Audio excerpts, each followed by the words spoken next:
Halo sobat, kembali lagi dengan Asep di sini. Kali ini kita akan membahas sebuah film dokumenter yang berdasar dari kisah nyata. Ketika kita mendengar tentang gunung, apa yang terlintas dalam pikiran kalian? Keindahan alam yang memukau atau tantangan untuk mencapai puncaknya? Film ini bukan tentang pemandangan atau perjuangan untuk menggapai puncak, tapi tentang bagaimana seorang manusia bertahan sampai batas kemampuan yang mereka miliki untuk terus bertahan hidup, untuk merasakan rasa sakit setiap detik, merangkak berhari-hari dengan mengharapkan suatu keajaiban. Bagaimanakah keseruan film ini? Posisikan diri Anda senyaman mungkin karena kita akan segera masuk ke alur ceritanya.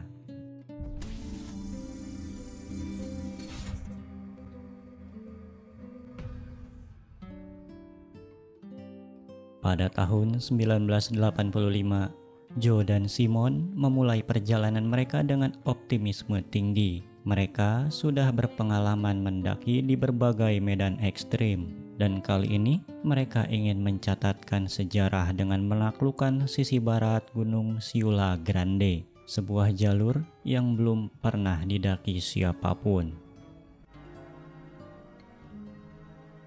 Siula Grande menjulang dengan megah di ketinggian 6.344 meter, dikelilingi tebing curam dan celah-celah es yang menganga. Bagi kebanyakan orang, ini bukan tempat untuk bermain-main. Tapi bagi Joe dan Simon, ini adalah tantangan yang tidak bisa dilewatkan. Mereka memulai pendakian dengan perlengkapan sederhana, tidak ada kemewahan seperti tenda besar atau cadangan makanan yang berlimpah. Setiap kilogram dihitung untuk mengurangi beban mereka. Mereka tahu, semakin ringan perlengkapan, semakin cepat mereka bisa bergerak. Dan kecepatan adalah kunci bertahan hidup di gunung seperti ini. Dalam perjalanannya, Joe dan Simon bertemu seorang solo traveler bernama Richard. Mereka pun mengajaknya. Namun ternyata Richard sama sekali tak punya pengetahuan tentang dunia pendakian. Akan tetapi, dia bersedia ikut sampai di area camp dan mau standby di sana untuk menjaga barang-barang milik Joe dan Simon selama mereka melakukan pendakian. Perlu diketahui, di gunung ini berbeda dengan Everest, K2, atau gunung lainnya yang terkenal. Gunung tersebut memiliki base camp yang berisi tim rescue atau orang-orang yang berisi pengamat cuaca, bahkan heli jemputan.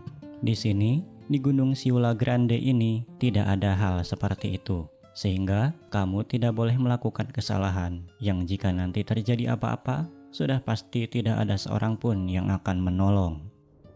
I hadn't seen it from this angle. It looks steep. It's harder than I expected. But I was excited. Hari pertama berjalan mulus. Udara dingin pegunungan Andes yang menusuk dan medan terjal tidak mematahkan semangat mereka. Setiap langkah membawa mereka lebih dekat ke puncak. Mereka saling bergantian memimpin menggunakan kapak es untuk menciptakan pijakan di salju yang licin.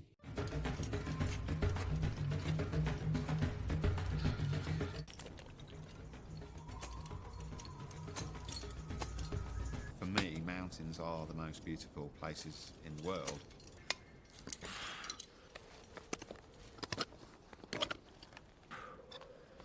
We started intricately climbing through these. It falls off and all his gear rips out. You're dead. You're going to go with him. Mereka membuat gua sebagai alternatif untuk beristirahat dan memasak di sana. Hari kedua, mereka melanjutkan pendakian hingga sore menjelang. Cuaca nampak tak bersahabat, angin bertiup semakin kencang. Mereka sudah mencapai ketinggian 20.000 kaki atau hampir 6.100 mdpl. Hari sudah semakin gelap, namun mereka terus melanjutkan pendakian. Simon memimpin dengan terus naik sedikit demi sedikit di tengah hantaman badai dan pelukan suhu yang semakin dingin. Sedangkan Joe yang berada di bawah hanya bisa terduduk merasakan dingin yang menusuk tulang sampai gejala hipotermia menghampirinya. Sehingga mereka kembali membuat gua sebagai tempat beristirahat.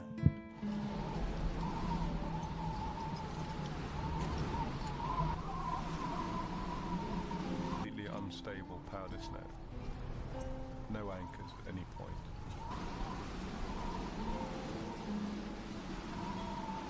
No, I was getting near hypothermic. It was going to go tits up. So we dug a snow cave. Hari ketiga, cuaca kembali cerah. Dengan penuh semangat, mereka kembali mendaki dipimpin oleh Simon. Salju halus dan tebal menjadi tantangan tersendiri di pegunungan Alpen. Tepat jam 2 siang, mereka sampai di bukit sebelah utara di atas permukaan barat dan tinggal sedikit lagi untuk sampai ke puncak. Setelah 3 hari penuh perjuangan, akhirnya mereka mencapai puncak. Matahari bersinar cerah dan pemandangan dari atas begitu indah. Ini adalah momen yang sangat membanggakan. Mereka merayakan keberhasilannya seraya menikmati pemandangan indah yang ada di hadapannya.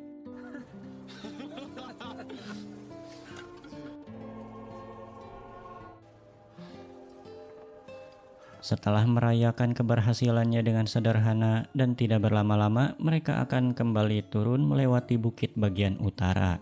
Gulungan awan besar telah muncul. Mereka bergegas turun melewati salju yang sangat tebal. Mereka tahu bahwa perjalanan turun akan jauh lebih sulit. Turun dari puncak gunung selalu menjadi tantangan terbesar. Medan yang tadinya mereka daki dengan penuh semangat, sekarang berubah menjadi jebakan mematikan. Setelah 1,5 jam meninggalkan puncak, mereka tersesat akibat kabut tebal menyelimuti dan mengaburkan pandangan mereka. Cuaca mulai berubah. Angin kencang membawa butiran salju yang menusuk wajah mereka seperti jarum, dan tiba-tiba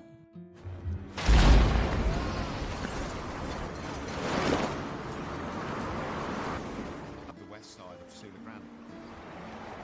ya, Simon salah memilih rute jalan, tapi untungnya dia tidak terjatuh terlalu jauh dan bisa kembali ke atas bergabung bersama Joe. Mereka masih berada di ketinggian 20.000 kaki, sedangkan hari sudah mulai gelap dan tidak ada perbekalan maupun bahan bakar yang bisa mereka gunakan untuk memasak. Ingat, pendakian ini terjadi pada tahun 1985 dan mereka berdua berangkat dengan perbekalan yang minim. Memasuki hari keempat, sekarang Joe memimpin di depan. Dia dihadapkan pada dinding yang curam. Dengan percaya diri, Joe mulai menuruni tebing es itu menggunakan kampak dan palunya. Dan inilah yang terjadi. And I was about to swing.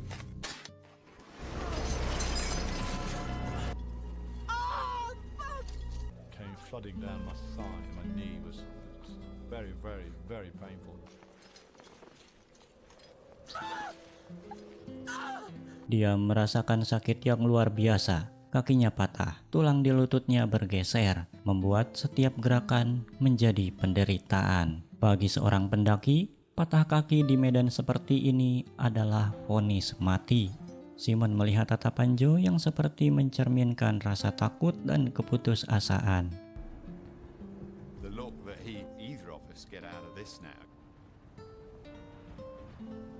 Kemudian, Simon menghampiri Joe dan memberikan obat penghilang rasa sakit.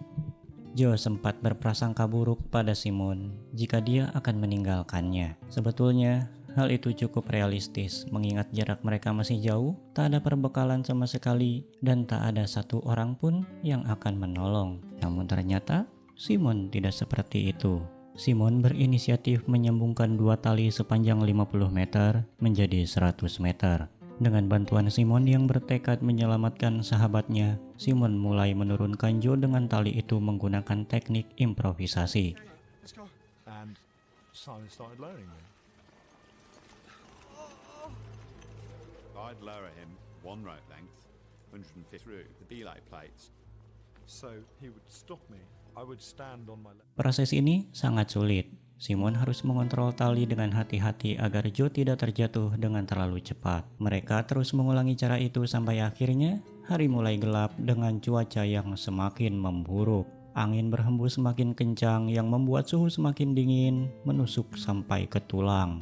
Di ketinggian, tanpa makanan dan minuman membuat mereka dehidrasi berat. Mereka bergerak sedikit demi sedikit, hanya beberapa meter setiap jam. Waktu terasa begitu lambat dan badai salju membuat segalanya semakin sulit. Tapi mereka tidak punya pilihan selain terus maju. Sampai akhirnya, Joe merasa kemiringannya semakin vertikal dan akhirnya dia meluncur tak terkendali.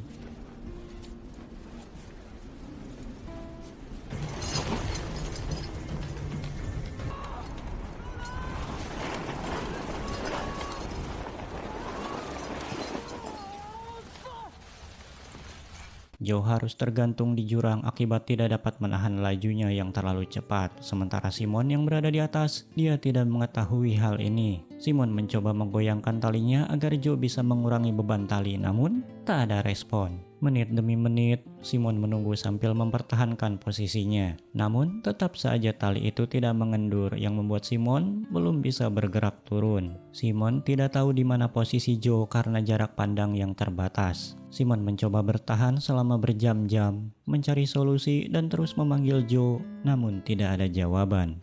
Sensible explanation for it.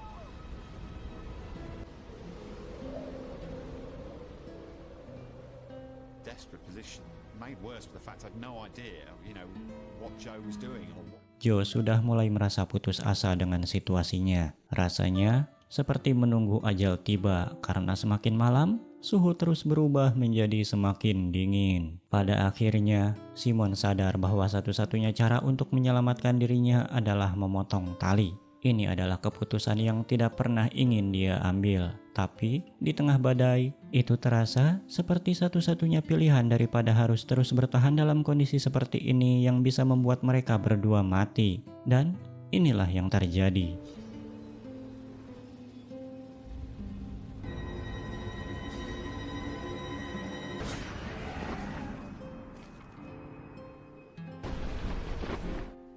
Joe jatuh ke dalam lubang yang gelap dan cukup dalam. Sementara itu, Simon bergegas membuka goa untuk beristirahat. Namun, pikirannya terganggu dengan apa yang telah terjadi pada sahabatnya. Apakah dia selamat atau sudah mati? Dia dihantui rasa bersalah setiap detiknya. Ternyata, Joe masih hidup setelah jatuh ratusan meter. Sesaat dia mencerna keadaan dan situasi sekitar. Dia belum sampai ke dasar, di bawahnya masih terdapat jurang yang sangat dalam. Joe akan mencoba berusaha naik. Dia pun menarik sisa talinya untuk dia gunakan. Saat dia melihat ujung dari tali itu, dia menyadari bahwa talinya bukan putus, melainkan dipotong dengan sengaja.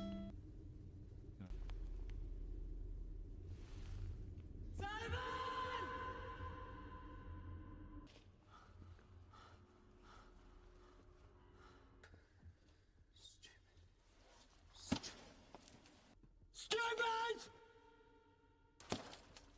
Stupid! Fuck! You cunt! You fucking cunt! Memasuki hari kelima, terlihat Joe telah bangun dari tidurnya. Dia terus memanggil Simon dengan harapan Simon masih ada di atas sana. Namun, tak ada jawaban karena memang jarak di antara mereka terpaut cukup jauh. Sementara itu, Simon yang mengira sahabatnya telah meninggal, melanjutkan perjalanan turun sendirian dengan perasaan yang hancur dan diselimuti rasa bersalah. Saat Simon menuruni dasar tebing, dia terkejut. Ternyata di bawah terdapat banyak celah yang sangat besar dan cukup dalam, sehingga hal itu membuatnya lebih yakin bahwa Joe telah jatuh ke dalam salah satu celah itu dan dipastikan meninggal. Di tengah keputusasaannya, Joe melihat ke atas dan menyadari bahwa satu-satunya cara untuk keluar dari tempat ini adalah dengan memanjatnya. Dengan kapak es dan kekuatan yang hampir habis, dia mulai mendaki dinding es yang licin. Setiap gerakan terasa seperti siksaan. Tapi dia tidak menyerah. Apalah daya, dengan satu kaki yang patah, Joe sangat kesulitan untuk memanjatnya. Dia mencoba berpikir jernih untuk bisa segera keluar dari tempat ini. Karena dirasa memanjat akan jauh lebih sulit dengan keadaannya yang seperti itu, Joe memilih akan menuruni celah yang ada di hadapannya. Meskipun dia tidak tahu akan berakhir bagaimana, entah akan ada jalan keluar atau akan menemui jalan buntu dan semakin terjebak. Saat tak ada pilihan lain, Joe membuat pilihannya sendiri. Jikapun nantinya dia menemui jalan buntu, setidaknya dia sudah mencoba daripada hanya berdiam diri menunggu kematian.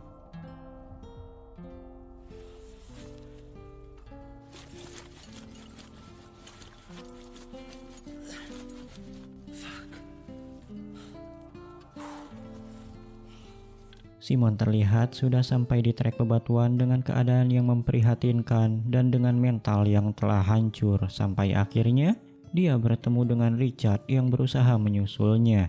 Richard spontan menanyakan keberadaan Joe. Simon pun menceritakan semuanya dan Richard memahami situasinya. Beralih pada Joe, dia telah berhasil mencapai dasar dan dia melihat ada cahaya masuk dari lubang yang jaraknya tidak terlalu jauh. Joe berusaha menggapainya dengan cara merayap.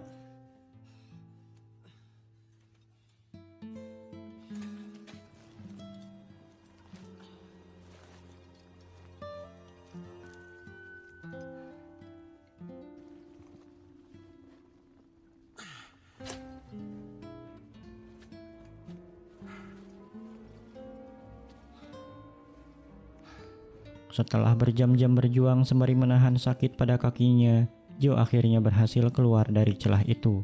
Tapi ini baru awal dari perjuangannya. Dia harus menempuh perjalanan puluhan kilometer untuk kembali ke area camp dengan kaki yang patah dan tanpa makanan. Joe melihat ada jejak Simon yang untungnya belum memudar. Dia pun mengikuti jejak itu dengan merangkak hingga tak lama kemudian cuaca berubah dan saat Joe melihat jam, waktu sudah menunjukkan jam 4 sore. Dia harus terus bergerak sebelum cuaca bertambah buruk.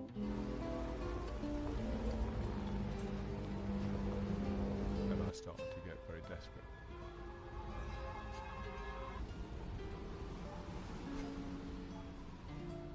Memasuki hari ke-6, matahari bersinar terang. Cuaca cukup bagus dan Joe masih terus berjuang dengan merayap, perlahan tapi pasti, sampai akhirnya dia tiba di area bebatuan.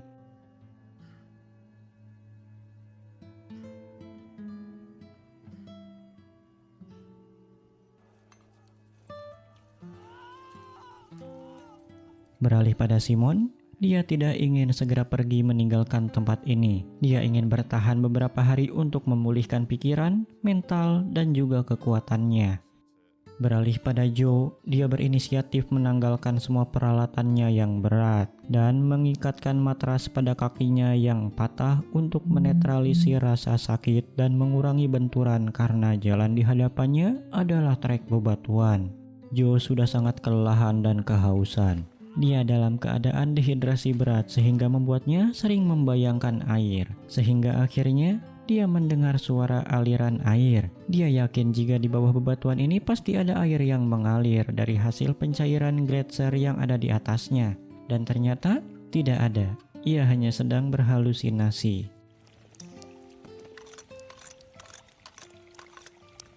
can get it. And it was driving me mad, to be able to hear water. Malam pun tiba. Joe sudah tumbang. Dia tidak bisa tidur dengan tenang. Patah di kaki kanannya semakin menjadi-jadi, menjadikannya penderitaan panjang yang sangat menyakitkan. Untungnya malam itu sangat cerah dan Joe bisa sedikit terhibur dengan indahnya bintang di langit. Hari ke-7, sinar mentari mulai muncul menghangatkan tubuh Joe yang sudah babak belur. Dia memulai kembali perjalanannya yang penuh dengan rasa sakit. Sakit fisik dan rasa sakit ditinggalkan, semua bercampur menjadi satu dengan pikiran yang sudah semakin liar sampai pada akhirnya Joe benar-benar menemukan air kehidupan.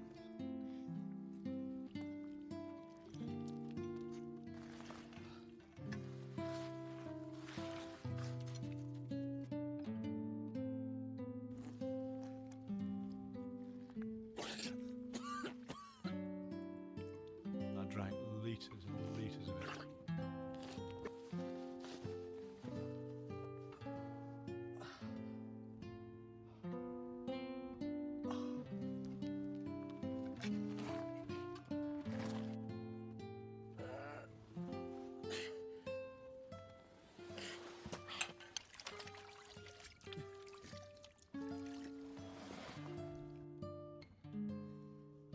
Almost as soon as I thought it, the next thought, and as I worked it out, I sort of thought, well, why? Sore menjelang, cuaca yang tadinya cerah seketika berubah berkabut. Joe memanggil Simon dengan harapan Simon akan berada di sekitar. Namun, tak ada balasan. Joe mulai kehilangan kesadarannya. Dia berbicara sendiri. Membayangkan suara musik bahkan membuat lelucon di tengah penderitaannya. Tekadnya untuk bertahan hidup begitu kuat meskipun tubuhnya hampir menyerah. Joe mulai tersadar kembali dan memanggil Simon karena dirasa lokasinya sudah cukup dekat dengan area camp. Tenaga Joe sudah habis, dia benar-benar sudah mencapai batasnya dan sudah tidak bisa lagi melanjutkan perjalanan.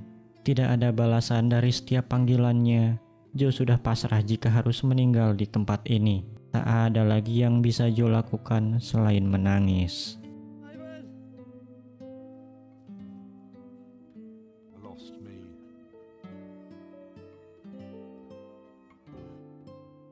Ternyata Simon dan Richard yang pada saat itu sedang tidur mendengar sayup-sayup suara yang memanggil nama Simon. Mungkin suara dari Joe terbawa angin atau mungkin memang sebuah keajaiban. Sontak saja Simon dan Richard keluar dari tenda dan segera mencari sumber suara itu dari mana.